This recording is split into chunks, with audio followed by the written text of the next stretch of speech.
नमस्कार प्यारे उत्तराखंड समाचार सेवा में आप सबका स्वागत है। मैं देव सिंह रावत 25 जुलाई 2022 में विश्व की प्रमुख घटनाओं पर नज़रिया पेश करता हूँ, जहाँ संसार के सबसे बड़े लोकतांत्रिक देश भारत की 15वीं राष्ट्रपति द्रौपदी मुर्मू ने आज राष्ट्रपति पद की शपथ ली। उन्हें भारत के प्रधान न्यायाधीश रमन्ना जी ने पद और गोपनीयता की शपथ दिलाई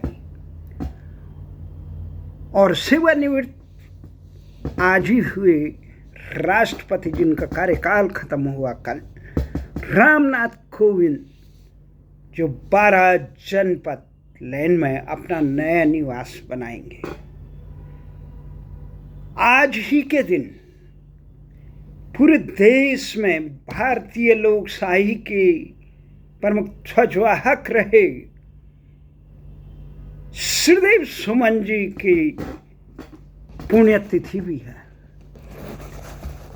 आज ही के दिन 25 जुलाई 1944 को टिहरी लोकशाही के जुल्मों के तहत 84 दिन के लंबे आमरण अनशन में उन्होंने अपना सर्वोच्च बलिदान लोकशाही की स्थापना के लिए दिया। तो ये महत्वपूर्ण जो घटनाएं हैं उसमें ये अभी हम बता रहे हैं। हमारा ये मानना है, कई बार हम कह चुके हैं, लोकशाही में की स्थापना के लिए अनेक विभूतियों ने अपना सर्वोच्च बलिदान दिया, लाखों लोगों ने अपनी कुर्बानियाँ दी। उसी की बदौलत यहाँ पर जो जुल्मी अंग्रेज़ थे वो यहाँ से भारत को आज़ाद कराने के लिए विवश हुए। भले ही उन्होंने भारत को आज़ाद कराने के नाम पे भारत की शक्ति को कुंद करने के लिए भारत के 2 टुकड़े किए, पाकिस्तान और भारत के नाम पर, और ये सब सियासी खेल विश्व भर में अंग्रेज़ों ने अपनी सल्तनत को बनाए रखने के लिए किया।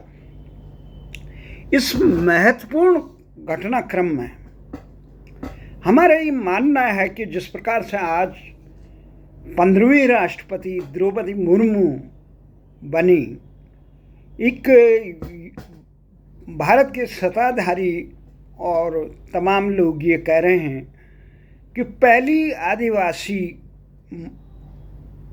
समाज की से जुड़ी हैं जो देश के सर्वोच्च पद पर रही।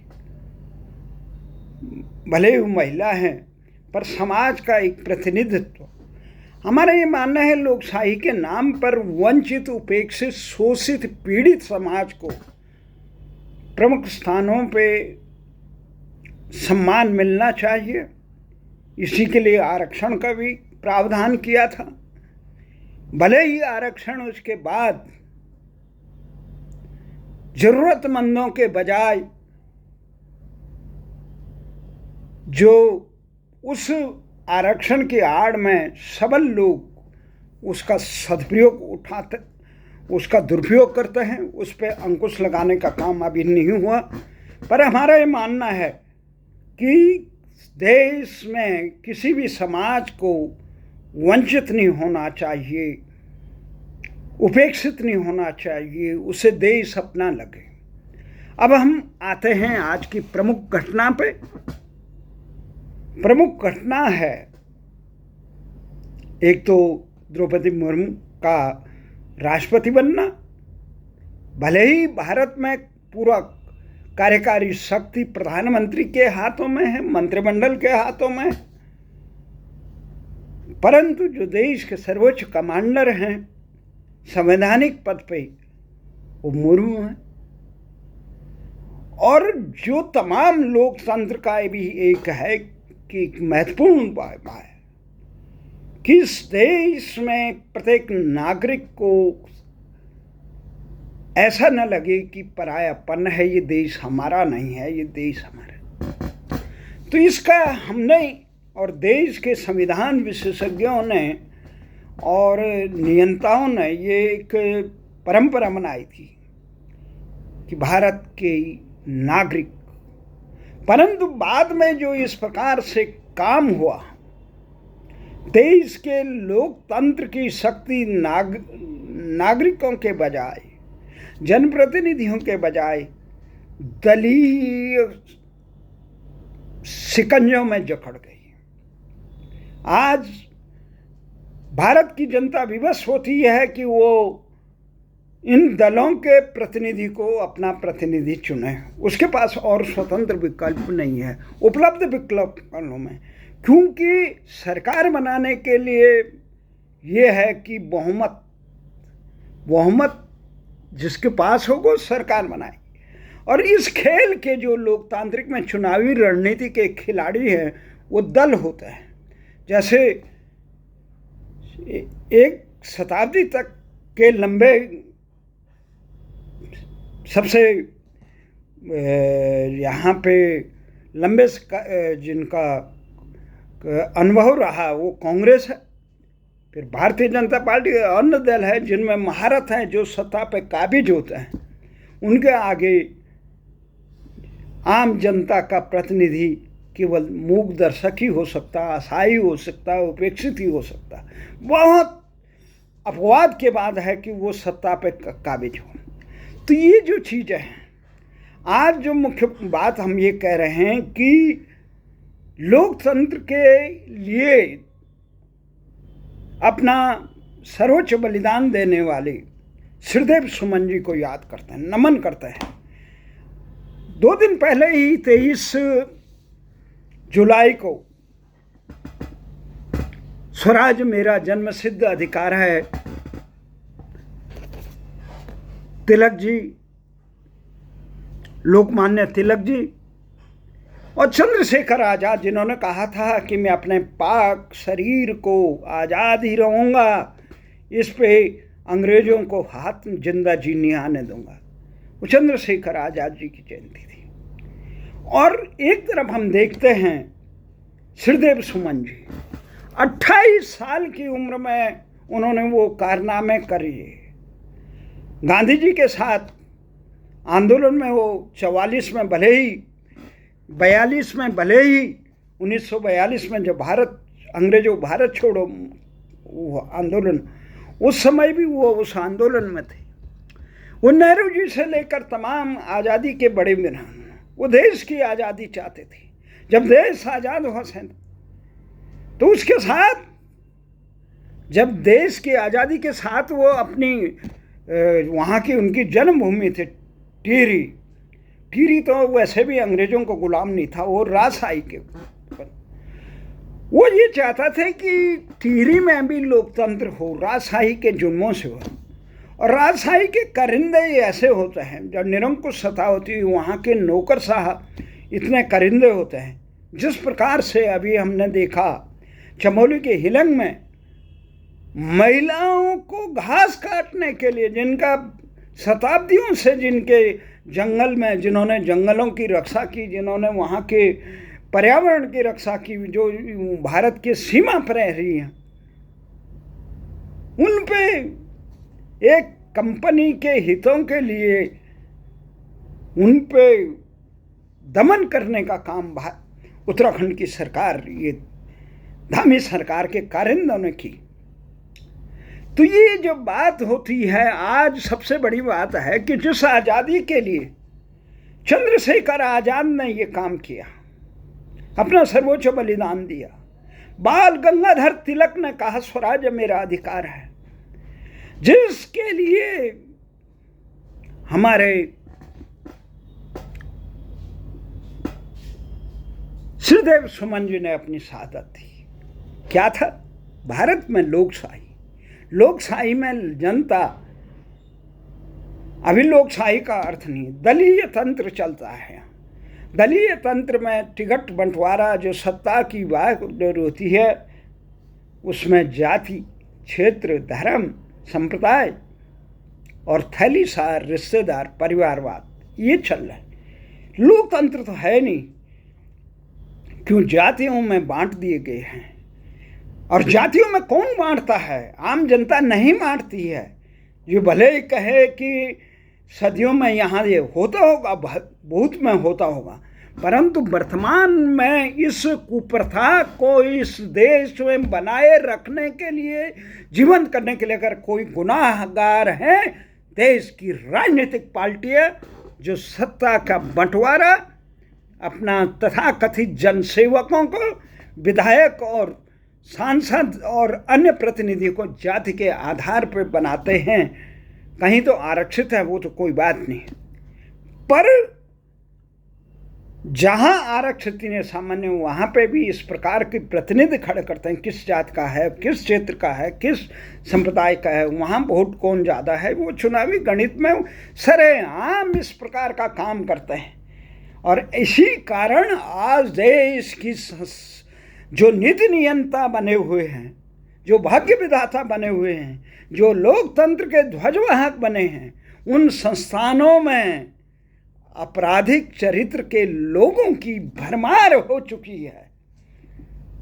ये नहीं देखती पार्टियां कि कौन जनसेवा करता है, किसका क्या अनुभव, ये देखता है कौन जीत सकता है, उस नमूने को वहां भेजा जाता है। देश की लोकशाही के लिए मजबूर। अब यहाँ बना अल्पसंख्यक, बहुसंख्यक, किस मूर्ख ने इस प्रकार के देश की आज़ादी के लिए अपना बलिदान देने वाले लोगों ने भारतीय कह के, हम 75 साल में मना रहे हैं आज़ादी की 75वां साल, पर हकीकत क्या है, हम देश का एक नागरिक तक भारतीय नहीं बना सके। हम किसी को जाति के आधार पर बना दे, हम बटे हुए हैं, हमें अल्पसंख्यक बहुसंख्यक, क्योंकि भारत का नागरिक, हम भारतीय की भावना न देश की शिक्षा नीति में दे सके, न देश का गुण, देश की भाषा नहीं दे सके, देश का नाम नहीं दे सके, तो कैसी भावना है, कैसा लोकतंत्र है। संस्थाओं में देखते हैं, सामाजिक संस्थाएं जो समाज को जागरूक करने का काम आती हैं, वो कौन होते हैं? अधिकांश इन्हीं राजनीतिक दलों के छुंडे मुंडे जिन दिशाहीन होते हैं, केवल वो अपने वोट बनाए हैं, अपने धन बल पे, अपने छदम तिकड़म पे, उनका जीवन से। श्रीदेव सुमन जी कौन थे? आज आयोजन हो रहे हैं बहुत ज़्यादा।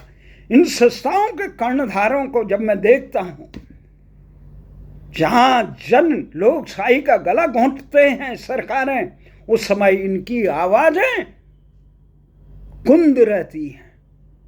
तो कैसे समाज में माल्यार्पण किसको किया जाता है, मंचों में किन्हें आसीन किया जाता है, शहीदों के इन प्रकार के बलिदानियों के कार्यक्रम में भी समाज के लिए, लोकशाही के लिए संघर्ष करने वाले उपेक्षित रहते हैं इन कार्यक्रम।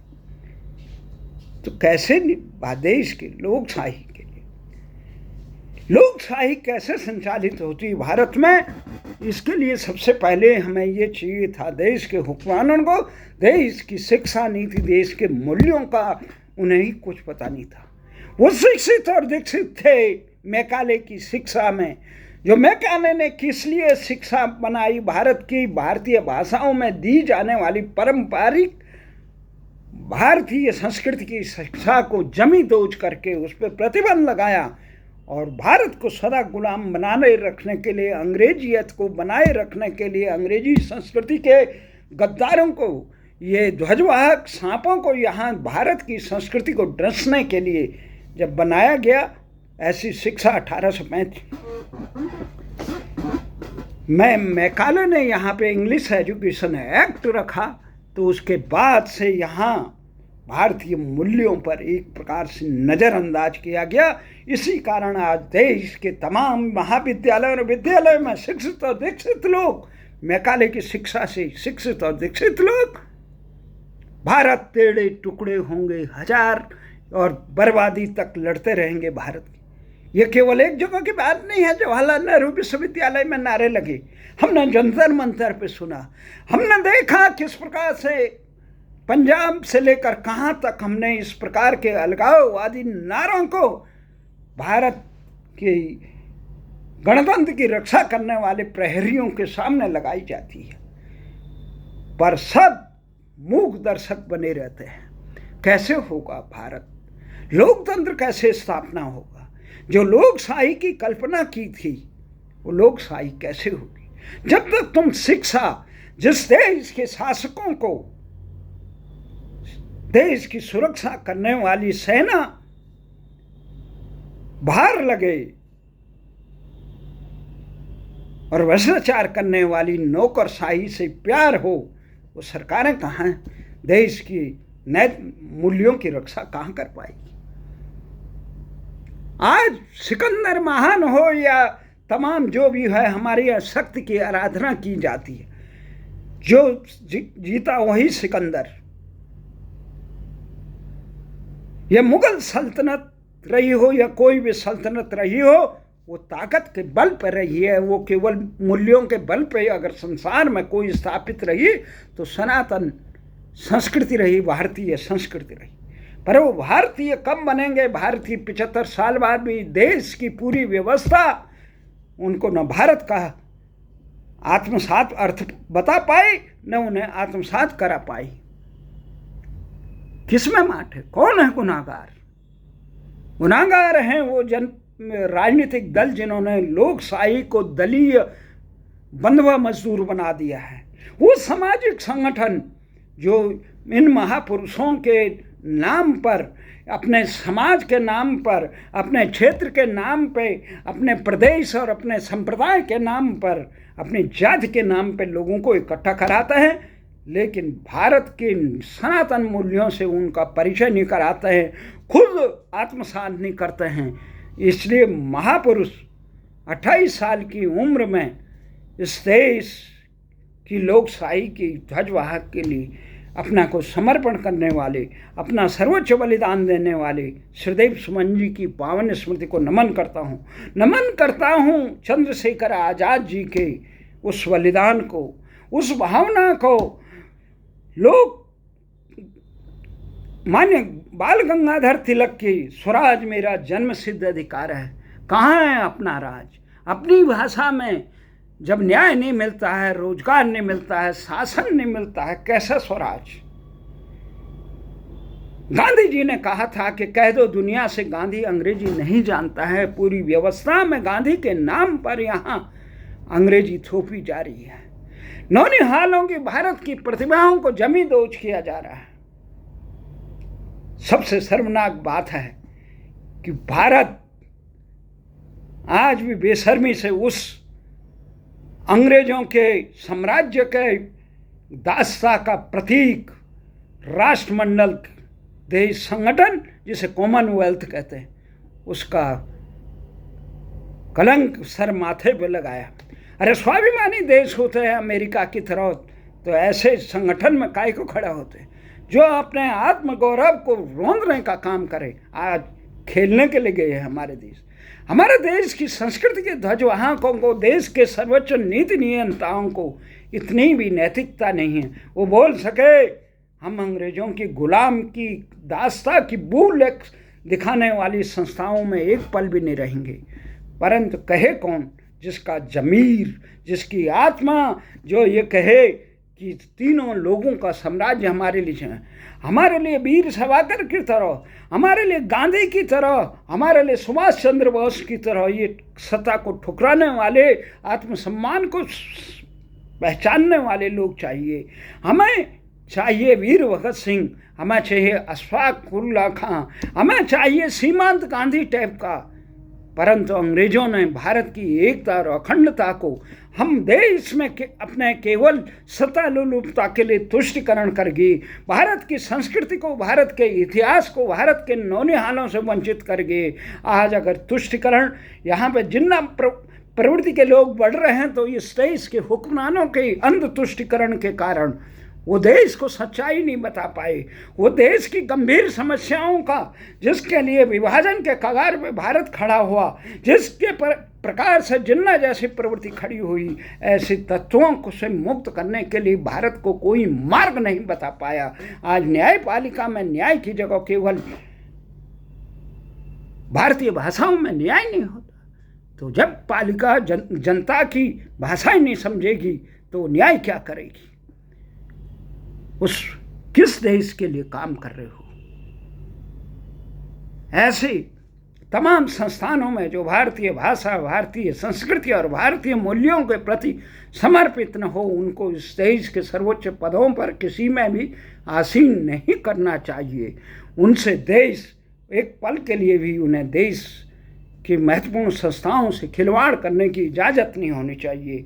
इसी के साथ मैं उन तमाम महान सपूतों को नमन करता हूँ, लाखों करोड़ों को, जिन्होंने भारत की आज़ादी के लिए, भारत की अस्मिता के लिए, गुरु तेग बहादुर से ले गुरु गोविंद सिंह जी ने जो अपने पूरा वंश कुर्बान कर दिया था इस देश की अस्मिता और संस्कृति की रक्षा के लिए, मूल्यों की रक्षा के लिए। मैं उन तमाम महापुरुषों को की श्री चरणों में सत सत नमन करता हूँ। जय हिंद।